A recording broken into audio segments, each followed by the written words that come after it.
बदलते भारत की शान।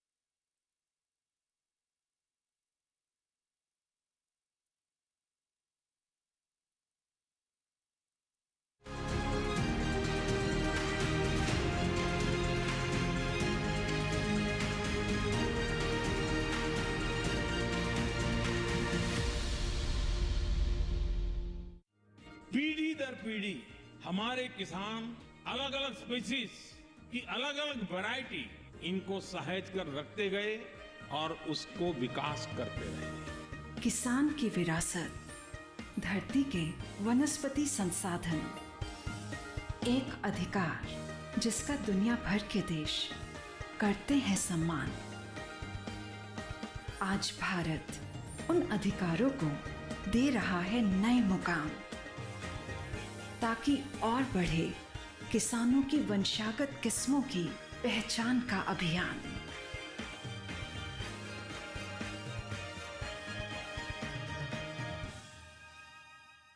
नमस्कार किसान भाइयों बहनों, दूरदर्शन किसान की खास पेशकश कृषि दर्शन में स्वागत आप सभी का। मैं हूं आपके साथ अदिति शर्मा। हमारे इस कार्यक्रम में कृषि जगत की बड़ी हलचलों की जानकारियां हम आपके लिए लेकर आते हैं और आज भी इसी सिलसिले में हमारा एक खास कार्यक्रम हम आपके लिए लेकर आए हैं, जिसमें रहेंगे हमारे तीनों सेगमेंट्स, विज्ञान और किसान, कृषि, स्टार्टअप और फार्मिंग इंडिया। तो फिर आइए आज के अंक की शुरुआत करते हैं।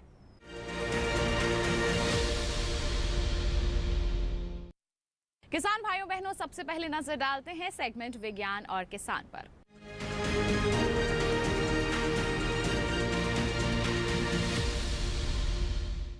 हम सभी जानते हैं कि अगर हमारे किसान सब्जियों की खेती को अपना लें तो अपनी आय को काफी गुना तक बढ़ा सकते हैं, लेकिन इसमें बहुत जरूरी होता है कि कीट और रोगों की जानकारी हो।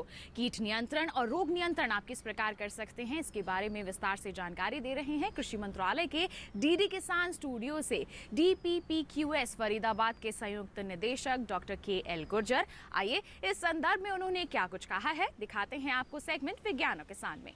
आज हम सब्जियों में लगने वाले प्रमुख कीट व रोगों के बारे में बात करेंगे। सब्जियों में जो किसान हैं वो पेस्टिसाइड का अत्यधिक प्रयोग करते हैं, स्प्रे करते हैं। तो हमको सबसे पहले ये देखना चाहिए कि सब्जी में कौन सा कीट है, कौन सा रोग है और उसका कैसे समुचित प्रबंधन किया जाए। तो हम प्रमुख सब्जियों के बारे में बात करते हैं। सबसे पहले जो सब्जियों में लगने वाले कीट हैं वो जो है रस चूसने वाले, पत्ती खाने वाले अलग अलग तरह के कीट होते हैं। इसके अलावा कुछ बीमारियां होती है। जैसे हम टमाटर की बात करते हैं तो टमाटर में जो इसका ग्राम पोर्ट बोरर या हेलिकोवर्पा जो लीफ को जो इसको डैमेज करता है और जो इसको फली छेदक भी बोलते हैं, और इसी के साथ स्पोडोप्टेरा होता है जो कि वो भी पत्तियों को और इनको नुकसान करता है, फलों को नुकसान करता है टमाटर में। तो इसके समुचित प्रबंधन के लिए हमें सीधा ही पेस्टिसाइड का स्प्रे करने के बजाय उसको इंटीग्रेटेड पेस्ट मैनेजमेंट के तरीके से उसको प्रबंधन करना चाहिए। तो हम इसके लिए फेरोमोन ट्रैप लगा सकते हैं, 4 से 5 फेरोमोन ट्रैप प्रति एकड़।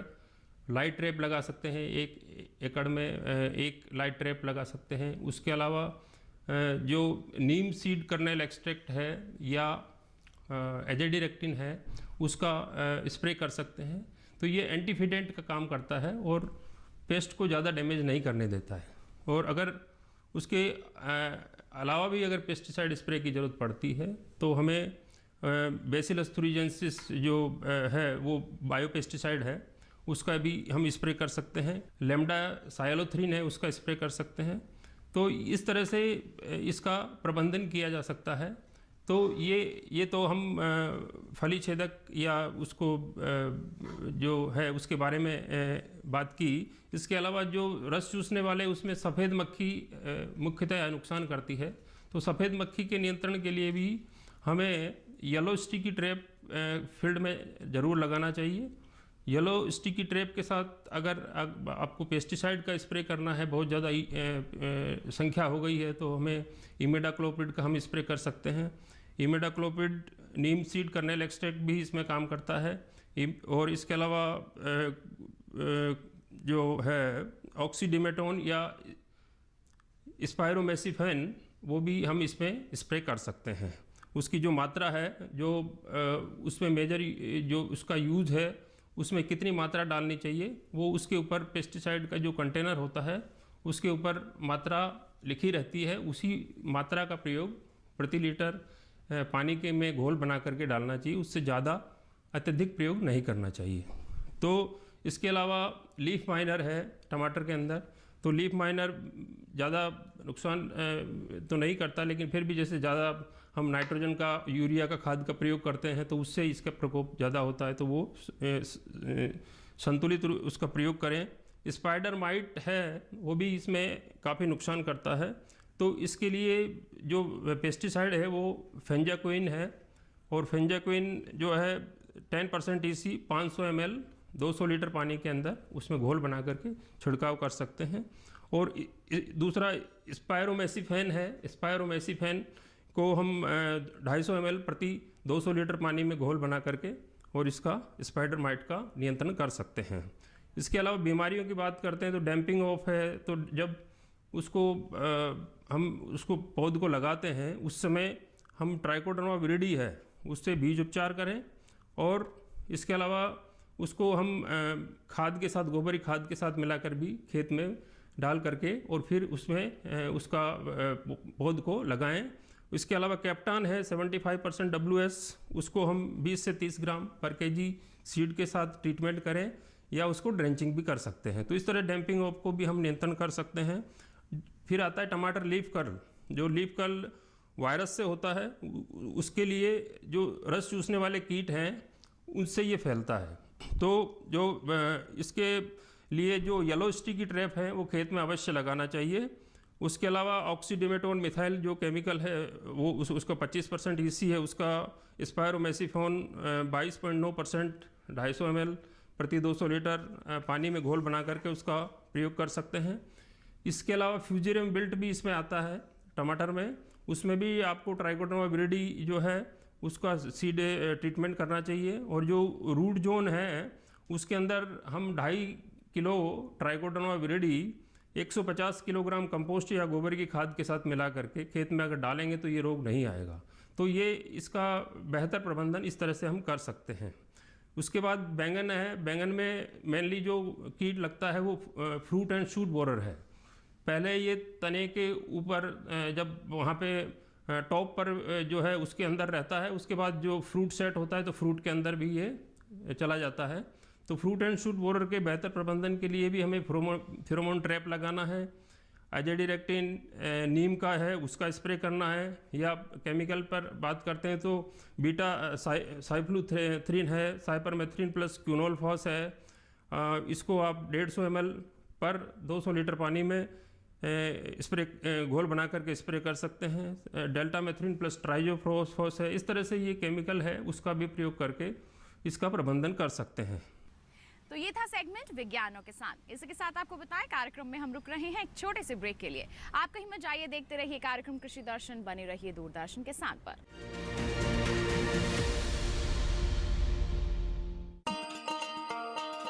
किसान भाइयों गांठ बांध लो, गांठ बांध लो, बात बहुत है काम की, समृद्धि के पैगाम की।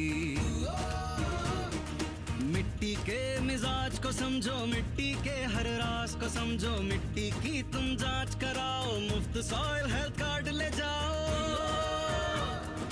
कभी मुनासिब बीज लगाओ, सही किस्म की खाद ले आओ, जितनी जरूरी उतनी डालो, सही मात्रा खुद पहचानो, इसको अपना मंत्र बना लो, मिट्टी की सेहत तो जानो। बात बहुत है काम की, कम लागत अधिक वरदान की। किसान भाइयों गांठ बांध लो, आज ही मिट्टी की जांच कराएं। राज्य सरकार के कृषि अधिकारी से संपर्क करें और मुफ्त में सॉइल हेल्थ कार्ड पाएं। कृषि और किसान कल्याण मंत्रालय द्वारा किसान हित में जारी। ब्रेक के बाद दूरदर्शन किसान के कार्यक्रम कृषि दर्शन में आप सभी का फिर से स्वागत। आइए दिखाते हैं आपको हमारा सेगमेंट कृषि स्टार्टअप।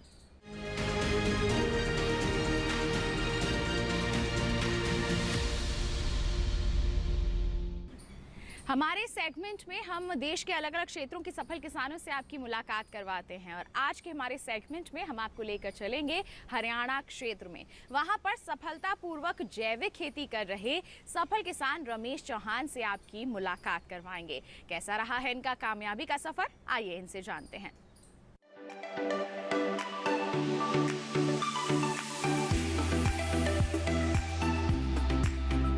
कृषि के क्षेत्र में कामयाबी हासिल करने के लिए किसानों को आधुनिक कृषि पद्धति अपनाना बेहद जरूरी है। आधुनिक तरीके से खेती कर किसान नई नई उपलब्धियों को हासिल कर सकते हैं। रमेश चौहान ऐसे ही एक किसान हैं जिन्होंने खेती में आधुनिक तकनीक को अपनाकर सफलता हासिल की है। उनकी किसान यात्रा हरियाणा के पलवल जिले के एक छोटे से गांव औरंगाबाद से शुरू हुई। इनका जन्म एक खेतीहर परिवार में हुआ था। आर्थिक स्थिति ठीक नहीं होने के कारण पढ़ाई के साथ साथ वे अपने पिता को खेती में मदद करते थे।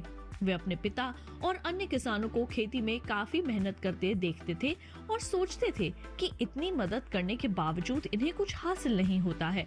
खेतों में सबको मेहनत करते देख रमेश चौहान ने सोचा कि वे कृषि के क्षेत्र में कुछ नया कर दिखाएंगे। उन्होंने खेती के गुण अपने पिता से सीखा था। इसी बीच रमेश चौहान कृषि विज्ञान केंद्र के संपर्क में आए। यहां आकर खेती की बारीकियों को समझा। वे अपने पिता के साथ गन्ना, गेहूं, मटर, अरहर की खेती करने लगे।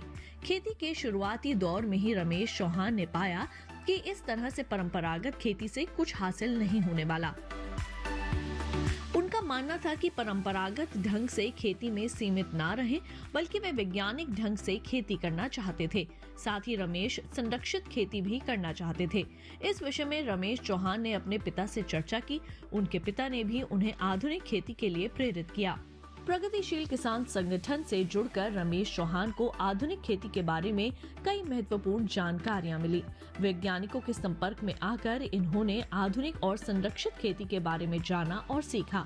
आधुनिक खेती के बारे में जानने की जिज्ञासा ने इन्हें पुणे की तरफ आकर्षित किया।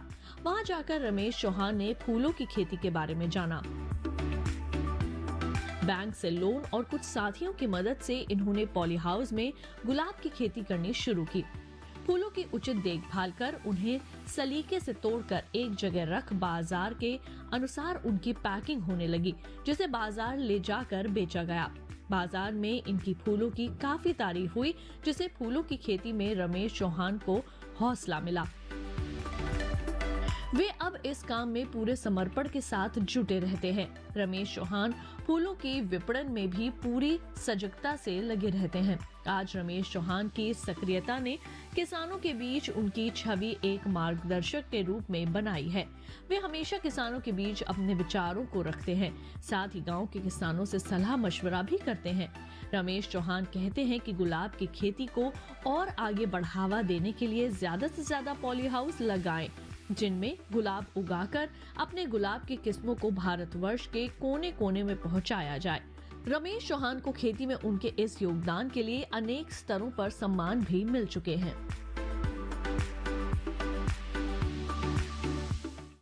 ये था सेगमेंट कृषि स्टार्टअप। इसी के साथ बताएं कार्यक्रम में हम रुक रहे हैं एक और छोटे से ब्रेक के लिए। आप कहीं मत जाइए, देखते रहिए कार्यक्रम कृषि दर्शन, बने रहिए दूरदर्शन किसान पर।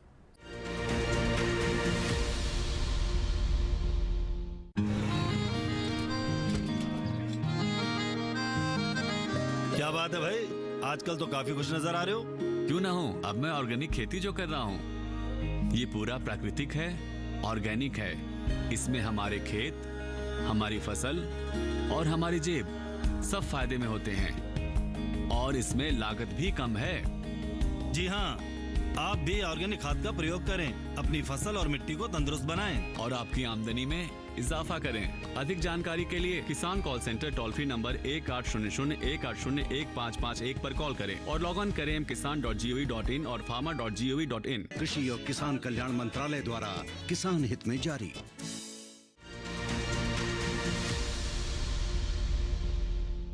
ब्रेक के बाद दूरदर्शन किसान के कार्यक्रम कृषि दर्शन में आप सभी का फिर से स्वागत। आइए किसान भाइयों बहनों दिखाते हैं आपको सेगमेंट फार्मिंग इंडिया।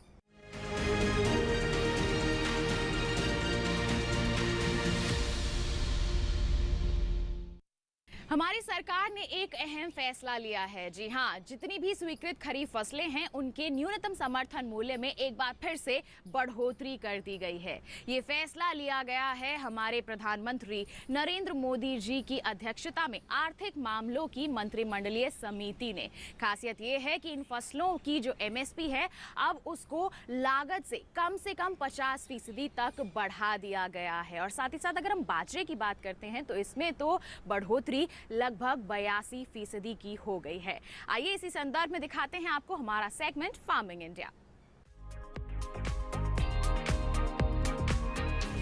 खरीफ मौसम की सबसे प्रमुख फसल धान है। विपणन सीजन 2023-24 के लिए सामान्य और ग्रेड ए दोनों तरह की धान के न्यूनतम समर्थन मूल्य यानी MSP में 143 रुपए का इजाफा हुआ है, जिसके बाद सामान्य धान की MSP 2183 रुपए और ग्रेड ए की 2203 रुपए क्विंटल हो गई है। संकर ज्वार की MSP 210 रुपए बढ़ाकर 3180 रुपए, जबकि ज्वार मालदंडी की 235 रुपए बढ़ाकर 3225 रुपए कर दी गई है। 150 रुपए की बढ़त के बाद बाजरे का न्यूनतम समर्थन मूल्य 2500 रुपए, 268 रुपए की बढ़त के बाद रागी का 3846 रुपए और 128 रुपए की बढ़त के बाद मक्का का 2090 रुपए क्विंटल हो गया है। इसी तरह मूंगफली में 527 रुपए, सूरजमुखी में 360 रुपए, सोयाबीन में 300 रुपए और तिल में 805 रुपए का इजाफा हुआ है। इसके साथ ही मूंगफली की नई MSP 6377 रुपए, सूरजमुखी बीज की 6760 रुपए, पीली सोयाबीन की 4600 रुपए और तिल की 8635 रुपए हो गई है। राम तिल की MSP भी 400 रुपए बढ़कर 7734 रुपए हो गई है। बढ़ोतरी का ये सिलसिला कपास में भी जारी रहा। मध्यम रेशे वाली कपास 540 रुपए बढ़कर 6620 रुपए, जबकि लंबे रेशे वाली कपास 640 रुपए बढ़कर 7020 रुपए क्विंटल पर पहुंच गई है। दलहन की बात करें तो सबसे ज्यादा 803 रुपए की बढ़ोतरी मूंग में हुई है, जबकि अरहर में 400 रुपए और उड़द में 350 रुपए क्विंटल का इजाफा किया गया है। यानी सरकार इस बार किसानों को मूंग की खरीद पर 8558 रुपए, उड़द की खरीद पर 6950 रुपए और अरहर की खरीद पर 7000 रुपए प्रति क्विंटल देने वाली है। एक और राहत देते हुए खरीफ दलहन पर लगी 40% खरीद सीमा को हटा दिया गया है। यानी अब सरकार बिना किसी सीमा के मूंग, अरहर और उड़द की खरीदारी किसानों से कर सकेगी। सरकार हर साल न्यूनतम समर्थन मूल्य बढ़ा रही है।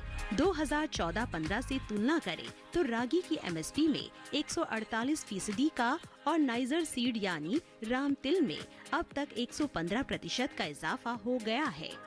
इसी तरह ज्वार मालदंडी और संकर ज्वार में 108% की बढ़ोतरी दर्ज की गई है। 2014-15 की तुलना में बाजरे की MSP 100%, तिल की 88% और मूंग में 86% तक बढ़ चुकी है। सोयाबीन और सूरजमुखी बीज के न्यूनतम समर्थन मूल्य में 80% की बढ़त देखी गई है।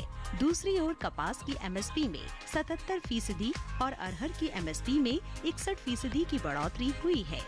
वहीं मक्का और उड़द की बात करें तो इनके न्यूनतम समर्थन मूल्य में इजाफा 60% रहा है, जबकि मूंगफली की MSP पिछले 9 साल के दौरान 59% बढ़ी है।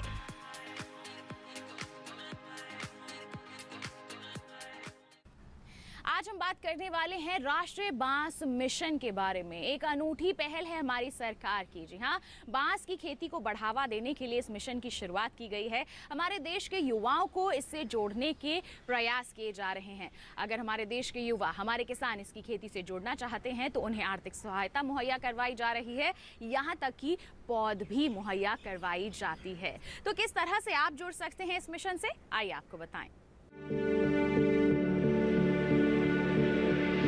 बांस एक ऐसा पौधा है जो हर परिवेश में तेजी से विकसित हो सकता है। आसानी से उपलब्धता और इसकी मजबूती की वजह से बरसों से बांस का उपयोग होता रहा है और अब इसकी मांग और भी अधिक बढ़ गई है।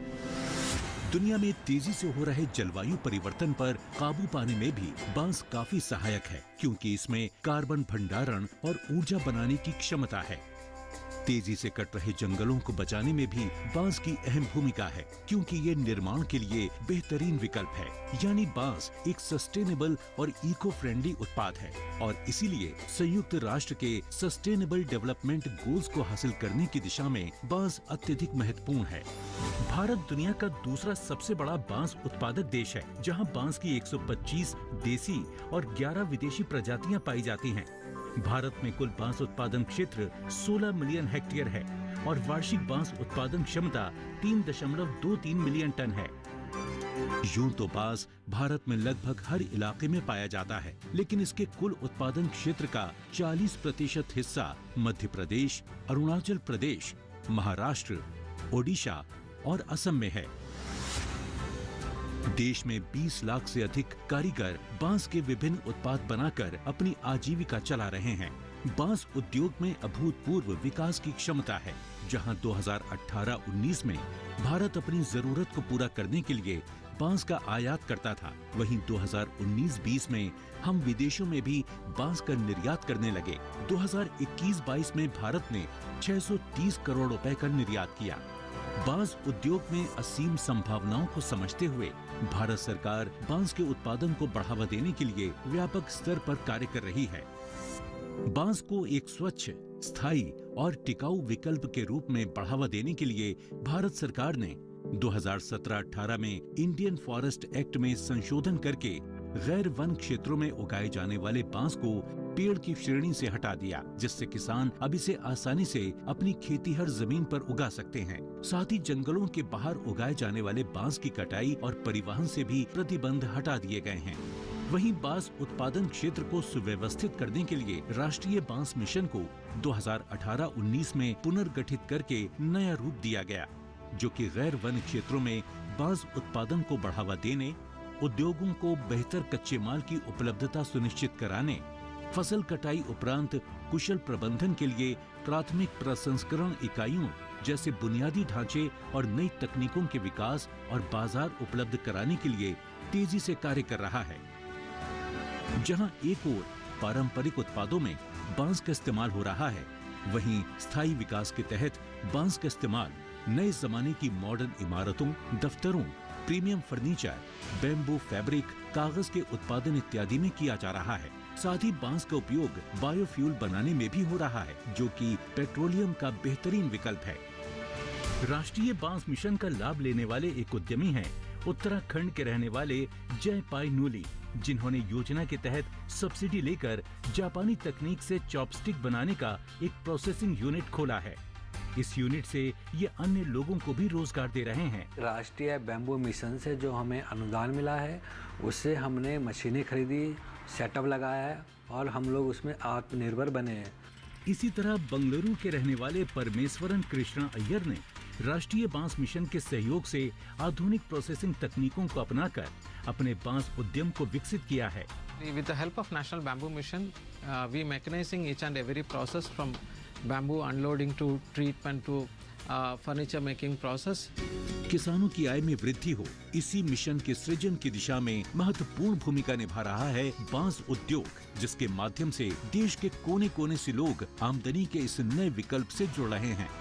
वहीं बांस स्थायी विकास में भी अत्यधिक अहम है, जिसे बढ़ावा देकर भारत विश्व की ग्लोबल वार्मिंग की चुनौतियों से लड़ने में महत्वपूर्ण भूमिका निभाते हुए एक बेहतर भविष्य का निर्माण कर रहा है।